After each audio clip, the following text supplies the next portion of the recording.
Gracias por seguir con nosotros. Nos acompaña en nuestra agenda propia del día de hoy la doctora Raquel Pimentel, directora nacional de epidemiología del Ministerio de Salud Pública. Muchísimas gracias por estar con nosotros.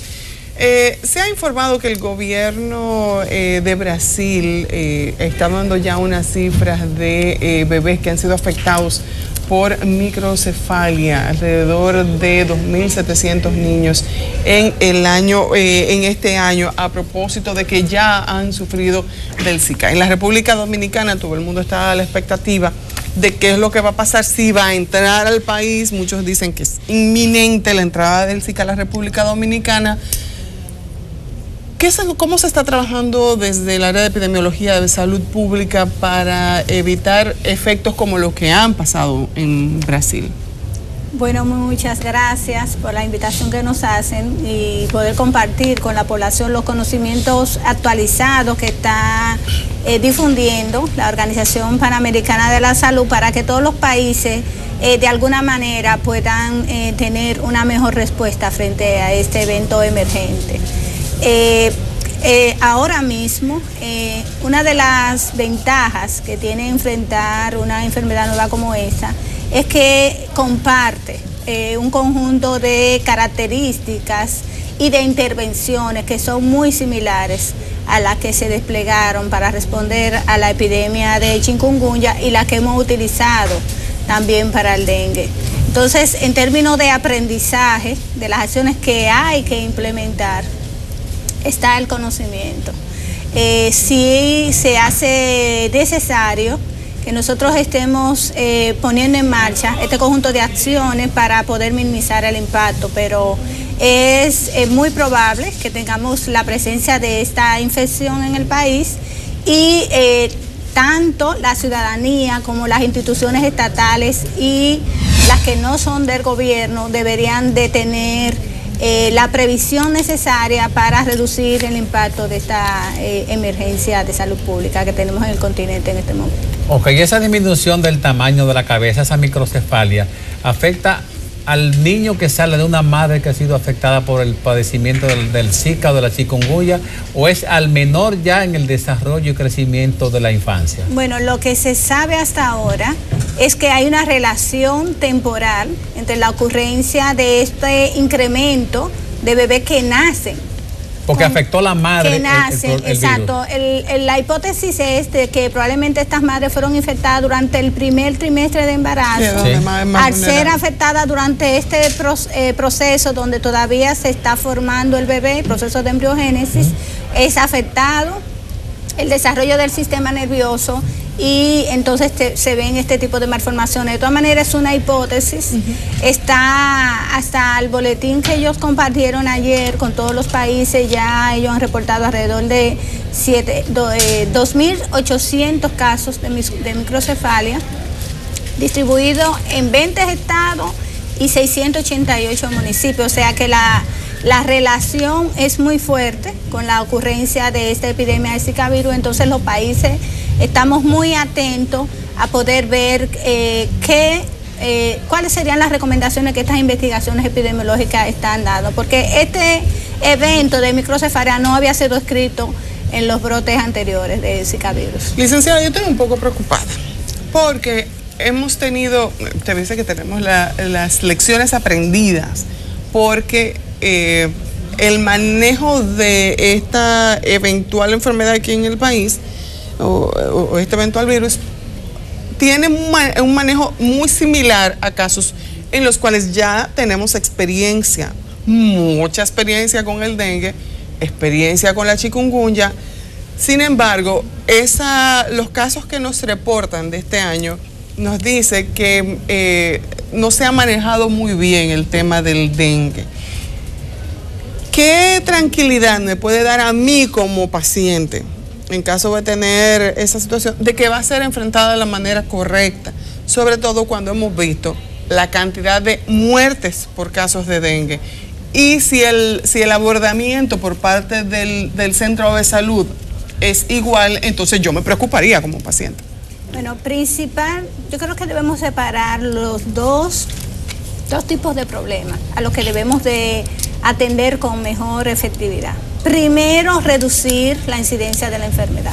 Reducir la incidencia del dengue, que en este caso es la enfermedad que está presente en todo nuestro país hace muchos años, no es una tarea fácil, porque implica que todos los actores de manera activa estemos tienen que hacer su trabajo, desarrollando actividades cotidianas. Por ejemplo, yo tengo que asegurarme que en mi patio no haya recipientes que reciban agua para producir el mosquito, y en condiciones como la que tenemos climatológicas, países tropicales, pues es una tarea bastante dura.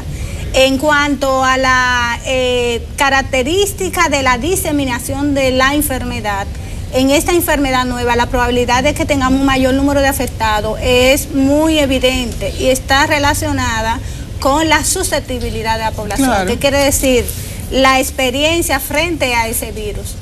Entonces es muy probable que tengamos una enfermedad con un comportamiento similar en términos de magnitud a chikungunya, solo que las características clínicas tienen una presentación leve en términos generales. Sí está preocupando el tema de las microcefalias, que es un evento que no está bien documentado y que se está estudiando.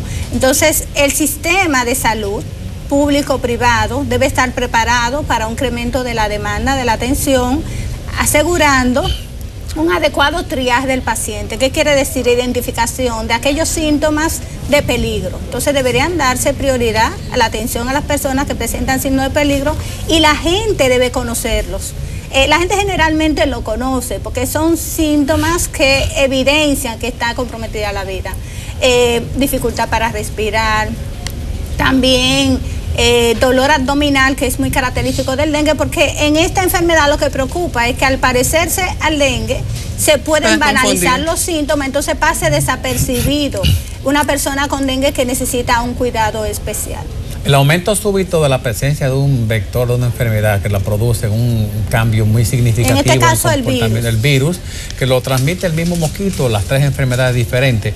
Entonces, de pasar de ser una epidemia a ser una pandemia, algo que vino para quedarse, con el aumento de la curva cíclico, con el aumento de la lluvia, la reducción de los elementos de acumulación de agua, el poco control de la familia, de la sociedad, aunque lo haga el ministerio. Entonces, cuando la gente entienda que ya es un asunto que vino para quedarse, ¿cuál mensaje principalmente tenemos que llevar a la población? Bueno, ya hay estudios que demuestran que la población dominicana sabe cómo prevenir el dengue, solo que todavía no toma decisiones cotidianas para cuidarse.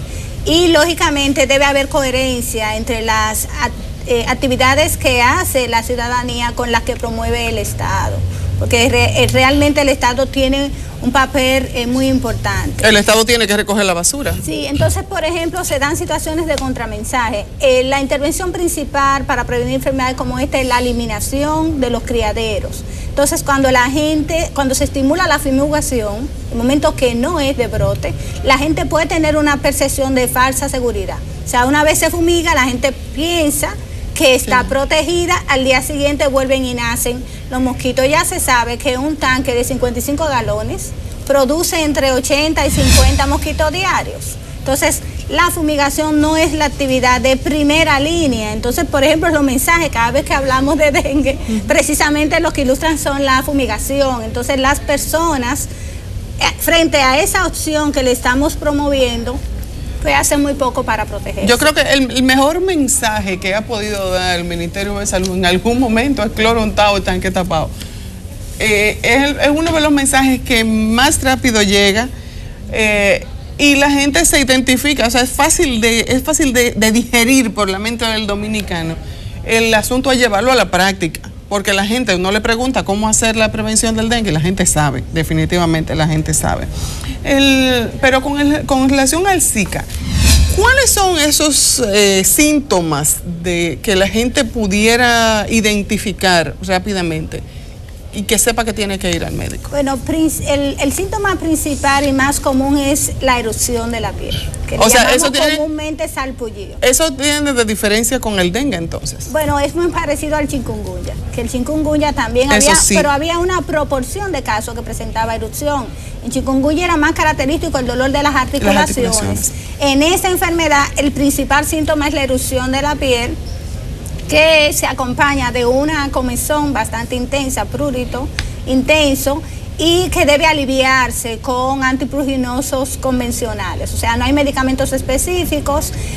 Vamos a pensar en la presencia de enfermedad cuando esta erupción se acompañe de 2 síntomas o más, que podrían ser conjuntivitis, la misma fiebre, que a veces puede estar ausente, pero es una fiebre que es una fiebre mucho más leve que la que se presenta en el dengue, y el dolor de las articulaciones, que tampoco es tan marcado como el que observamos en chikungunya. Okay, en estos días en el que la gente adquiere productos enlatados o en recipientes de cristal para consumo navideño, eso lo abandonan en el callejón, en el patio, al lado del suape, lo ponen en la puerta de salida al patio cuando llueve y se acumula. Ahora, desde el punto de vista de la importancia geográfica, climatológica de las diferentes zonas del país, ¿cuál zona está más propensa a la multiplicación del vector? Bueno, hay 2 condiciones que favorecen bastante.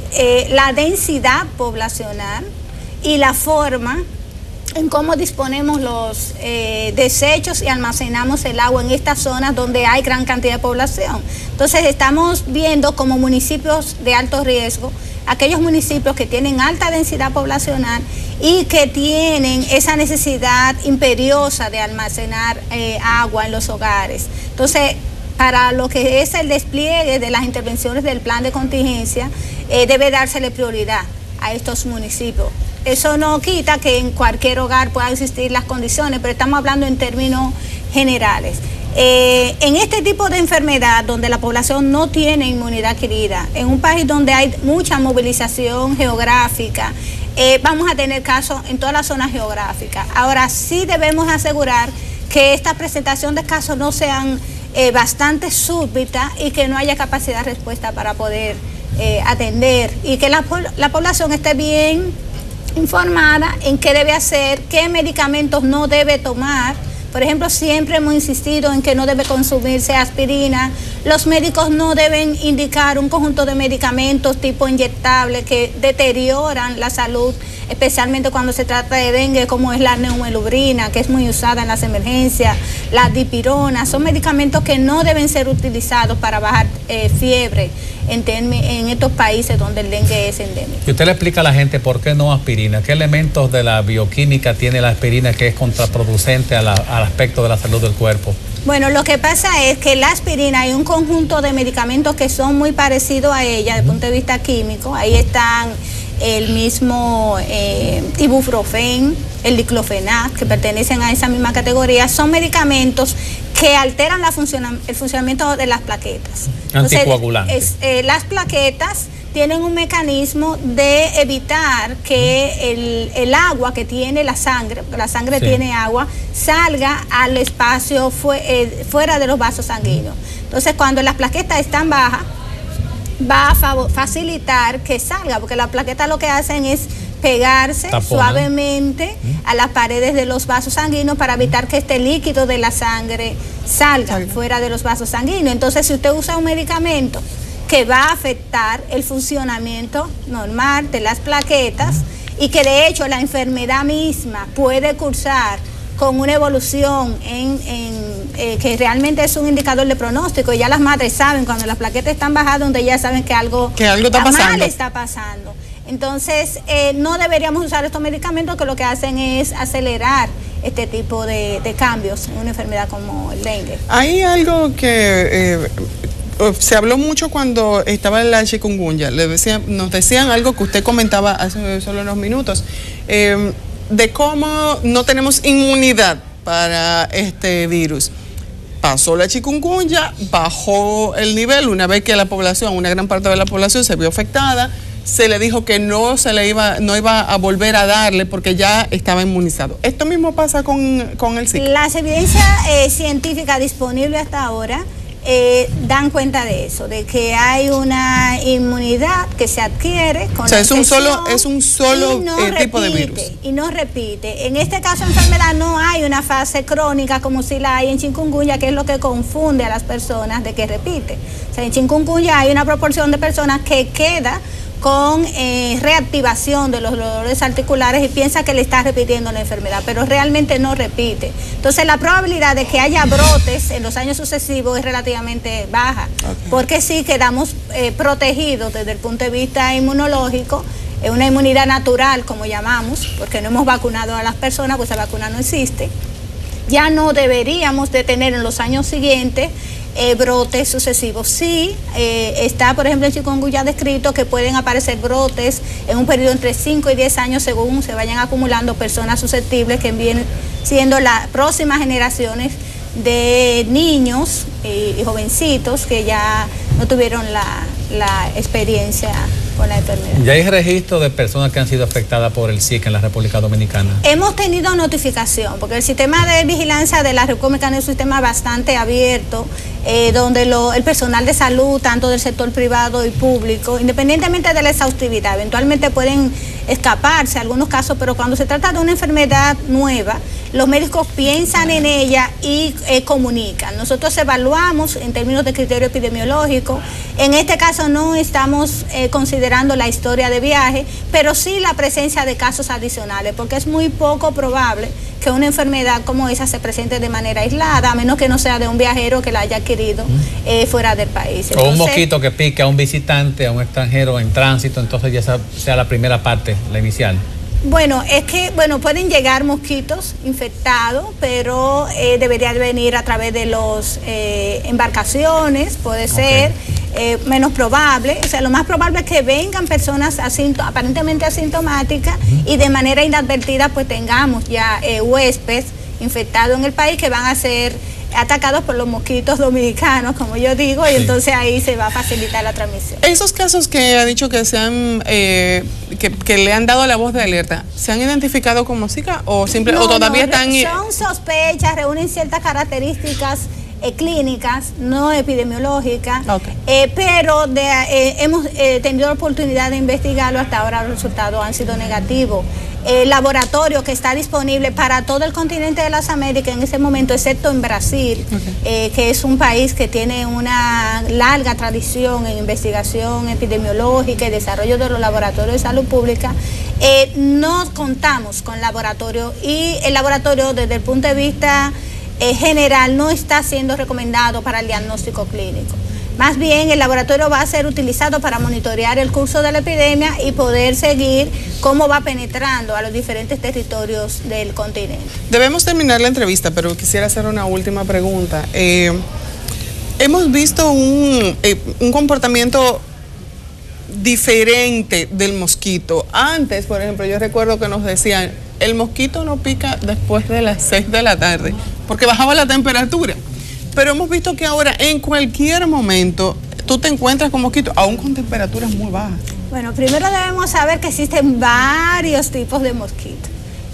La familia Aedes. No se encontraba con mosquitos después de cierta hora. La familia Aedes, eso no es tan así. Pero la familia Aedes es una familia que en la hembra, que es la que se alimenta de la sangre, el varón no, el varón se alimenta del néctar, de las frutas y eso. Esta mosquita prefiere alimentarse en el día. No significa que no lo haga de noche, y mucho menos si en el día no ha tenido la oportunidad de hacerlo. Entonces, si nuestros hogares, en las habitaciones, a veces hasta en los closets, ellos se expandan y se esconden allí, están los mosquitos, no han tenido oportunidad de alimentarse porque estuvieron ahí todo el tiempo, pues cuando tú llegues de noche a acostarte en tu casa puede tener la probabilidad de que un mosquito Aedes te pique. Pero hay mosquitos de diferentes, lo más molestosos son los cules, que la gente entiende que, y con estos cules no van a reducir su infectación porque son medidas distintas. O sea, para dengue nosotros recomendamos todo lo que es el almacenamiento adecuado del agua limpia, porque este tipo de mosquito no se desarrolla en agua sucia. No se desarrolla en agua sucia. Sí, y sí hemos insistido que lógicamente si en una cañada hay basura y llueve, estos recipientes que están en la cañada con agua limpia se van a infectar. Va a venir el mosquito, va a poner los huevos y lógicamente también va a favorecer, además de los mosquitos cules y otras especies que transmiten otras enfermedades, pues también va a estar presente el mosquito allí. Muchísimas gracias por haber estado con nosotros.